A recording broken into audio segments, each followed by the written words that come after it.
अंजलि की जिंदगी एक गहरा फरेब बन चुकी थी। हर रात जब दुनिया सोती, उसके बेडरूम की दीवारें उसके गुनाहों की गवाह बनती। वह बेखौफ होकर अपने प्रेमी को घर बुलाती और उसी बिस्तर पर अपनी हसरतें पूरी करती जहां उसे अपने पति के साथ होना चाहिए था। लेकिन इस अय्याशी और धोखे के बीच एक चीज थी जो अंजलि को अंदर ही अंदर खटकती रहती थी, उसकी बीमार और बिस्तर से लगी सांस। दिन रात उस बेबस औरत की तीमारदारी करना अंजलि के लिए किसी नर्क से कम नहीं था। उसकी झुंझलाहट और नफरत धीरे धीरे एक खौफनाक जुनून में बदल गई और फिर उसने उस आखिरी रुकावट को हमेशा के लिए खामोश कर दिया। अपनी सास की जान लेने के बाद भी अंजलि के चेहरे पर कोई पछतावा नहीं था। वो वापस उसी कमरे में आई और अपने प्रेमी की बाहों में ऐसे लौट गई मानो कुछ हुआ ही ना हो। उसे लगा कि अब वह पूरी तरह आजाद है, लेकिन वह इस बात से अनजान थी कि खौफ का असली खेल तो ठीक आधी रात को शुरू होने वाला था। उस रात उस घर की बंद दीवारों के पीछे जो दास्तान लिखी गई और उनके इस गुनाह का जो खौफनाक अंजाम हुआ, वह किसी की भी रूह कपा देने के लिए काफी था। कहानी की शुरुआत कुछ यूं होती है। अंजलि एक ऐसी औरत जिसकी बेपनाह खूबसूरती के पीछे हसरतों और वासना की एक गहरी खाई छिपी थी। उसका पति सुरेश काम के सिलसिले में किसी दूसरे शहर में रहता था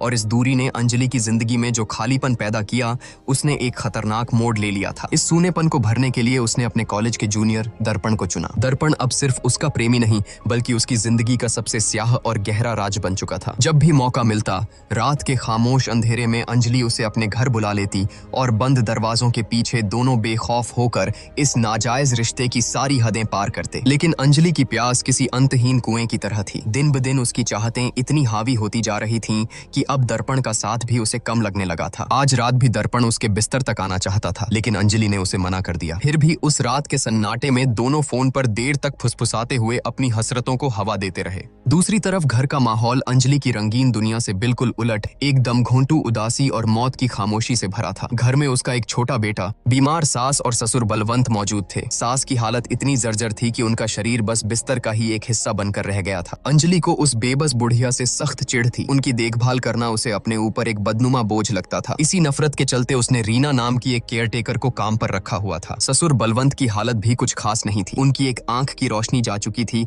और उन्हें ठीक से सुनाई भी नहीं देता था। लेकिन अपनी पत्नी के लिए उनका प्यार इतना गहरा था कि अपनी तमाम कमजोरियों के बावजूद वह एक साये की तरह हमेशा उस बीमार औरत के सिरहाने जमे रहते थे। एक तरफ घर में बीमारी और बेबसी का साया मंडरा रहा था, तो दूसरी तरफ अंजलि इन सब से पूरी तरह बेपरवाह थी। उसका दिल और दिमाग सिर्फ दर्पण के खुमार में डूबा था। कभी वॉइस कॉल तो कभी वीडियो कॉल। उसका पूरा वजूद सिर्फ अपनी हवस और एक छलावे में जी रहा था। शादी के शुरुआती दिनों में अंजलि ने एक आज्ञाकारी बहू होने का दिखावा बखूबी किया था, लेकिन जल्द ही यह सब उसे एक बोझ लगने लगा। शादी से पहले उसकी अपनी एक आजाद जिंदगी थी, एक नौकरी थी, पर अब वह इस दमघोंटू घर की चार दीवारी में कैद होकर रह गई थी। उसकी इस घुटन को एक रात तब और हवा मिल गई जब केयरटेकर रीना अपनी तनख्वाह लेने आई। रीना ने बताया कि उसे कुछ दिनों के लिए गांव जाना है। अंजलि ने पैसे तो दे दिए, लेकिन अंदर ही अंदर उसका दिमाग सुन्न पड़ गया। रीना के जाने का मतलब था उस बीमार और बेबस सास की सारी गंदगी का दरवाजा पहले से ही खोल रखा था। दर्पण दबे पांव सीधा उस बेडरूम में दाखिल हुआ जहां अंजलि हुस्न और हवस का जाल बिछाए उसका इंतजार कर रही थी। उसने दर्पण को अपनी ओर खींचा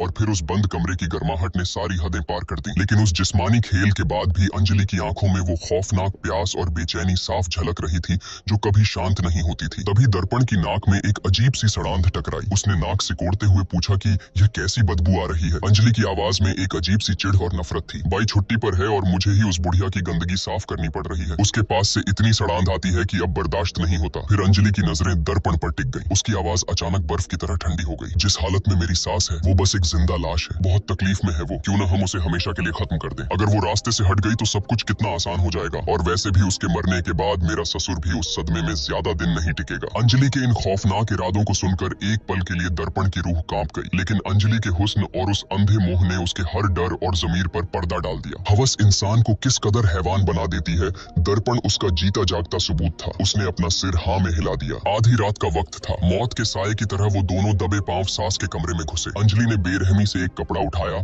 और उस बेबस बिस्तर पर पड़ी बुढ़िया की गर्दन के इर्द गिर्द लपेट कर कस दिया। उस जुर्म की सबसे दर्दनाक बात यह थी कि उस वक्त सास की आंखें खुली थीं। वह पूरी तरह होश में थी। वह अपनी मौत को अपने सामने खड़ा देख रही थी, लेकिन उसका जर्जर शरीर हिल तक नहीं सकता था। हवस और नफरत का वो मंजर इतना खौफनाक और अमानवीय था कि इंसानियत भी खौफ खा जाए। उस बेबस औरत की आंखों से लाचारी के आंसू बह रहे थे। अपने आखिरी पलों में वह अपने पति को मदद के लिए पुकारना तो दूर, एक नजर देख तक नहीं पाई। कुछ देर की भयानक तड़प और छटपटाहट के बाद उसका शरीर हमेशा के लिए खामोश हो गया। उस घिनौने कृत्य को अंजाम देने के बाद अंजलि वापस अपने कमरे में लौटी। जब उसने आईने में अपना अक्स देखा तो एक पल के लिए उसकी आंखों से आंसू छलक पड़े। उसके अंदर कहीं न कहीं एक हल्का सा पछतावा था, लेकिन हवस और आजादी की उस अंधी चाहत ने उसकी बची खुची इंसानियत को भी निगल लिया था। उसने खुद को संभाला और अपने चेहरे से खौफ के भाव मिटाते हुए दर्पण से फुसफुसाकर कहा कि सुबह होते ही मैं रोना पीटना शुरू कर दूंगी। सबको लगेगा कि बीमारी की वजह से सासू माँ की मौत हो गई, किसी को हम पर जरा भी शक नहीं होगा। लेकिन अगले ही पल अंजलि के चेहरे का रंग उड़ गया। जिस कपड़े से उसने अपनी सास की जान ली थी वो तो उसी कमरे में छूट गया था। घबराहट में वह वापस उस मनहूस कमरे की तरफ भागी, लेकिन बिस्तर के पास वह कपड़ा कहीं नहीं था। उसका दिल जोरों से धड़कने लगा। वह दबे पांव ससुर के कमरे तक गई, पर वहां बलवंत गहरी नींद में सो रहा था। अंजलि ने खुद को तसल्ली दी कि वह बूढ़ा इंसान तो बहरा है, उसे क्या ही पता चलेगा। उसने मान लिया कि शायद हड़बड़ी में वह खुद ही उस कपड़े को कहीं रखकर भूल गई है। इस खौफ और दिमागी तनाव को दबाने के लिए अंजलि वापस अपने बेडरूम में आई और खुद को पूरी तरह दर्पण के हवाले कर दिया। मौत के उस खौफनाक साये और एक लाश के ठीक नीचे वे दोनों एक बार फिर अपनी उसी रंगीन दुनिया में डूब गए। जब उनका यह खेल खत्म हुआ तब रात काफी गहरी हो चुकी थी। किसी को शक न हो इसलिए अंजलि ने दर्पण को फौरन घर से बाहर जाने को कहा, लेकिन जैसे ही वे पिछले दरवाजे तक पहुंचे उनके होश उड़ गए। दरवाजा बाहर से लॉक था। घबराहट में वे दोनों मुख्य दरवाजे की तरफ भागे, लेकिन वह भी बाहर से बंद किया जा चुका था। अब अंजलि को यह महसूस होने लगा कि वे एक भयानक जाल में फंस चुके हैं। खौफ के मारे अंजलि सीढ़ियों की तरफ भागी, लेकिन तभी ऊपर से एक भारी दरवाजा सीधा उसके सिर पर आ गिरा। वह दर्द से चीखते हुए नीचे गिरी। उसका सिर फट चुका था। उसकी चीख सुनकर दर्पण पागलों